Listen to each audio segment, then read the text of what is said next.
जो कृषि कानून सरकार ने लाई है, ये नहीं, इसकी 7 पुश्त भी जिन कारपोरेट घरानों की बदौलत इन्होंने लाने का प्रयास किया है, इनकी 7 पुश्त भी इस कानून को लागू करा नहीं सकते, क्योंकि अब किसान रोड पर बैठ गया, किसान जाग चुका है। अब हम लोग अब यहाँ पर बैठे, आप लोग सवाल उठेगा कि आप बैठे क्यों हैं?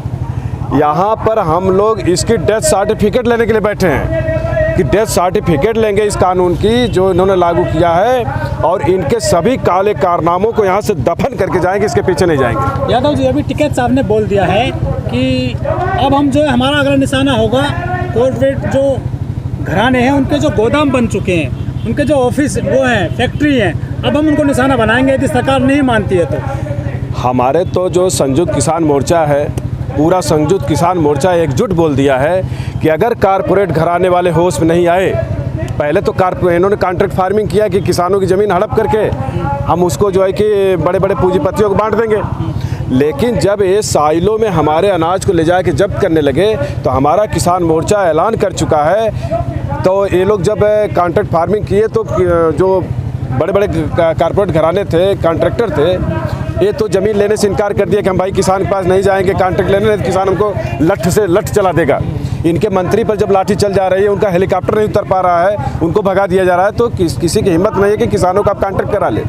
दूसरी बात, ये जो साइलों की बात आप सही सवाल कर रहे हैं, अगर ये लोग, हमारे किसान मोर्चा की तरफ से ऐलान हो चुका है कि ये लोग अपना साइलों में हमारा अनाज जब्त करने की कोशिश ना करें, वरना हम किसान साथी 24 घंटे लगेगा, 2 घंटे से 24 घंटे लगेगा, उनका पूरा साइलो समाप्त हो जाएगा, किसानों को कब्जे में होगा, कोई माइकलाल बचा नहीं पाएगा। यादव जी, जिस साहब ने जो चेतावनी दे दी है व्यापारियों को, जो बड़े कॉर्पोरेट हैं, कि हम आपको अनाज नहीं लेने देंगे, तो फिर किसान अपना अनाज लेकर कहाँ जाएगा इस बार?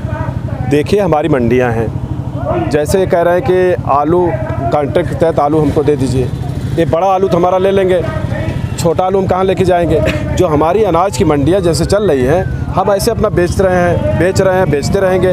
हमारा जो भी सड़ा गला, छोटा बड़ा सब चीज़ प्रोडक्ट होता है, सब वहाँ बिक जाता है। जब ये हमारे अनाज को सब लेके चले जाएंगे तो मंडियाँ छोटी छोटी टूट जाएंगी, हमारा जो माल है सब वेस्टेज जाएगा, बेकार हो जाएगा, हम भुखमरी के कगार पहुँच जाएंगे। यादव जी, जो मेघालय के गवर्नर हैं सतपाल मलिक जी, एकदम से वो पक्ष में आ गए किसानों के, जो किसान आंदोलन चल रहा है, कुछ बाजी पलटेगी किसानों के पक्ष में उनके इस बयान से? देखिए भाई, मैं तो हर पार्टी के उस नेता का सम्मान करता हूँ, उस व्यक्ति का सम्मान करता हूँ जो किसानों के दर्द को समझता है। आज जो है कि बीजेपी में खुद फाट हो रही हैं, जो उसमें किसान नेता है, जो किसान नेता है वहाँ चुन के गया है, वो भले से दबा कुचला, उसके भी गुब्बार निकल रहे हैं, और वह जो है हमेशा किसानों के पक्ष में खड़ा है। वही नहीं, जितने भी पार्टियां हैं, जो किसान है, जो किसानों के दर्द को समझता है, जो देशभक्त है, जो नेतृत्व करता है, जनता की समस्या को लड़ता है, सब हमारे साथ है, किसानों के साथ है। यादव जी, पश्चिम बंगाल में जो बड़ा चुनाव होने जा रहा है विधानसभा का,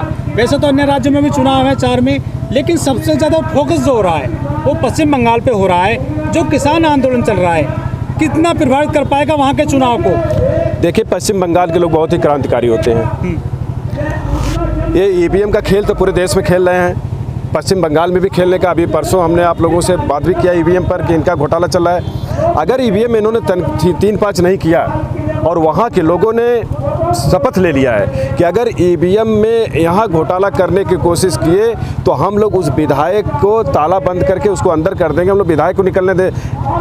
बंगाल की धरती बहुत क्रांतिकारी धरती है, और वहाँ पर जो किसानों से इन्होंने पंगा लिया है, किसान पंचायतें हुई हैं, हमारे किसान नेताओं के सामने जैसे ही हमारे किसान नेता कोई जा रहे हैं पश्चिम बंगाल में, वहाँ लाखों की भीड़ घरों से निकल करके अपने आप आ रही है, 1 रुपया खर्च नहीं करना पड़ रहा है। लेकिन जो अमित शाह की रैली होने वाली थी उन्होंने रद्द कर दिया, वहाँ भीड़ नहीं आई थी। क्या कुछ किसान आंदोलन का असर मानते हैं इसको? वही तो हम कह रहे हैं कि अगर उनके नेता जा रहे हैं, प्रधानमंत्री जा रहे हैं, अमित शाह जा रहे हैं, कोई जा रहा है, बहुत स्टार प्रचारकों को लगा ले रहे हैं, वहाँ पब्लिक जा नहीं रही है। यहाँ तक कि रेलवे बुक कर रहे हैं, रेलवे भेज रहे हैं कि रेलवे से फ्री में जाइए, बसें लगा रहे हैं, पैसा खर्च कर रहे हैं, लेकिन वहाँ भीड़ कह रहे हैं हम तुम्हारे रेल से न जाएंगे, ना हम तुम्हारे पैसे जाएंगे, ना तुम्हारे बस से जाएंगे, हम जाएंगे तो किसानों के साथ जाएंगे। सर, किसान आंदोलन कर रहा है सड़क पर, युवा आंदोलन कर रहा है, नौजवान शिक्षक हैं वो भी, शिक्षा मित्र भी परेशान है। इसके अलावा जो यूपीएससी का एग्ज़ाम दिए थे स्टूडेंट, वो भी आपके साथ में लग गए हैं। और एक सबसे बड़ी बात है, जो बैंक कर्मचारी हैं वो भी सड़क पर हैं, वो भी 2-3 दिन से हड़ताल पर हैं। LIC वाले भी हड़ताल पर हैं। क्या वो इसमें आपको समर्थन मिल रहा है उनका सभी का? हमारा किसान आंदोलन ऐलान कर चुका है कि भारत देश का जो भी पीड़ित व्यक्ति है, हम सामाजिक न्याय दिलाने के लिए कटिबद्ध हैं। जैसा कि सामाजिक न्याय की परिभाषा है कि जिस देश में कोई नागरिक जीवन यापन कर रहा है, वहाँ पर आर्थिक, प्राकृतिक, राजनैतिक, सामाजिक जितनी भी संपदाएं हैं, शैक्षिक जितनी भी संपदाएं हैं, यदि सभी लोगों को समान अवसर मिलता है तो उसे सामाजिक न्याय कहते हैं। लेकिन ये लोग जितनी भी आज तक हम लोगों के साथ सरकारें आई हैं, किसी ने सामाजिक न्याय देने में सब लोग विफल रहे हैं। लेकिन ये जो मोदी सरकार है, इन्होंने तो सामाजिक न्याय छोड़िए, इन्होंने हमारी रोटी से लेकर के सारी चीज़ें छीन ली। आज बैंक कर्मचारी हड़ताल पे हैं, फैक्ट्रियां बंद हो गई हैं, उद्योग धंधे कारखाने बंद हो गए हैं, सड़क पर स्टूडेंट परेशान है, पढ़ाई लिखाई बंद हो गई, सब चौपट हो गई है। तो हम सबकी लड़ाई लड़ रहे हैं और सभी लोगों का समर्थन, यहाँ जत्था स्टूडेंट आ रहे हैं, गाजीपुर बॉर्डर से लेकर सिंधु बॉर्डर, जहाँ तक आप लोग तो भ्रमण करके आ रहे हैं, आप ही लोग देन है कि हमारी बातें आम जनता तक पहुँच भी रही है। क्योंकि नेशनल चैनल जो बनाए हैं लोग अपने आप को, एक नेशनल चैनल बनाने में मेरे भाई 200 करोड़ रुपया खर्च आता है। अब ये बड़े बड़े पूंजीपति जो हैं, जैसे रिलायंस है, रिलायंस का 79% कब्जा नेशनल चैनल पर रिलायंस का हो गया है। ये लोग कब्जे करके और सरकार से अपना कानून बनवा करके अपनी देश की जनता को, देश की प्रॉपर्टी को कब्जा कर रहे हैं। चारों तरफ लूटपाट मची, हम सबके लिए लड़ रहे हैं। टिकैत साहब ने खुद कहा है पश्चिम बंगाल में कि हमें जो मेनस्ट्रीम मीडिया उसकी ज़रूरत नहीं है, हमें तो जो सोशल मीडिया है हमारे लिए वही काफ़ी है। हम जो है उसके खिलाफ भी आंदोलन चलाएंगे, जो राष्ट्रीय मीडिया बोली जाती है, प्रिंट और इलेक्ट्रॉनिक मीडिया। देखिए मेरे भाई, जो राष्ट्रीय मीडिया बोली जाती है, हम लोग उसको इसलिए टारगेट पर लिया गया है कि आज तक अगर एक चींटी भी मर जाती है, एक कहीं चूहा भी अगर सदन में घुस गया, या दिल्ली के अंदर कोई अगर एक कार एक्सीडेंट हो जाता है, या कोई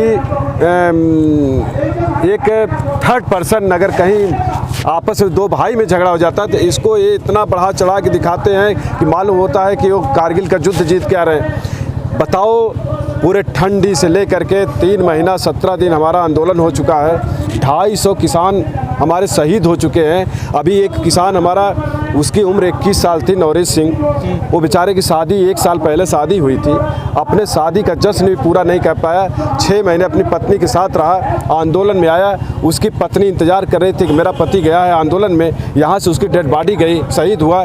यहाँ कितने किसान ठंड के महीने में तड़प तड़प कर मर गए, ठंडी मार दी, कितने लोग हार्ट अटैक से मर गए, कितने लोग नारेबाजी मर गए। आज तक ये मीडिया इसको प्रकाशित की, तो हम क्यों उसकी बात माने?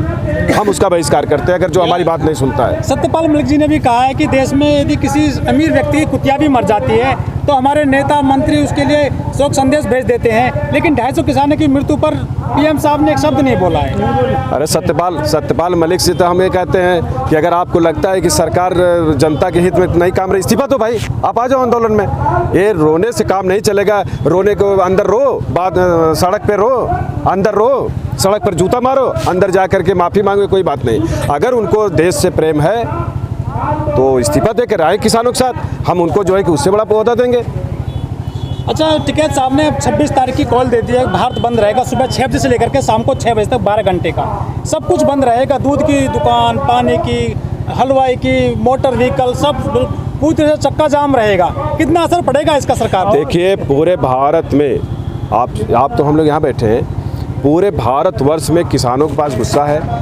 जैसे अभी पूर्वी उत्तर प्रदेश, बिहार तक चले जाइए, पश्चिम बंगाल तक चले जाइए, इन्होंने ट्रेन का संचालन लगभग ठप करके रखा है। वहाँ से जो ट्रेनें आ भी रही हैं, टिकट जिसका माने जनरल बोगी चल नहीं रही है, टिकट में रिजर्वेशन हो रहा है, रिजर्वेशन कराने वाले जो बैठे हैं, रिजर्वेशन करने वाले जो दलाल टाइप के बैठे हैं, एक रिजर्वेशन अगर कर रहे हैं, अगर 500 टिकट 600 का टिकट है, 2-2 हज़ार रुपये ले रहे हैं। किसान बेचारा यहाँ आ नहीं पा रहा है। अब बताइए कि हमारा आजमगढ़ डिस्ट्रिक्ट, आजमगढ़ मऊ यहाँ से 1000 किलोमीटर है, 1000 किलोमीटर में यहाँ अगर एक टिकट रिजर्वेशन करवाया जा रहा है तो 1000 से 2000 रुपये खर्चा आ जा रहे हैं। जो लोग किसी तरह से आ रहे हैं ट्रैक्टर से, जो यहाँ के अगल बगल के लोग हैं तो ट्रैक्टर से भी आ सकते हैं, लेकिन दूर के लोग बहुत मुश्किल से आ पा रहे हैं। आज अगर खाली ट्रेन का संचालन सही हो जाए पूरा दिल्ली इतना भर जाएगी, पड़ जाएगी कि उनको आप लोग को ये कहने की जरूरत ही नहीं पड़ेगी। सर फिर से कोरोना की जो है फिर से सुगबुगाहट शुरू हो चुकी है, क्या लगता है, क्या कोरोना से आपको डर नहीं लगता? देखिए अब्राहम लिंकन का नाम, एक मिनट बाबा,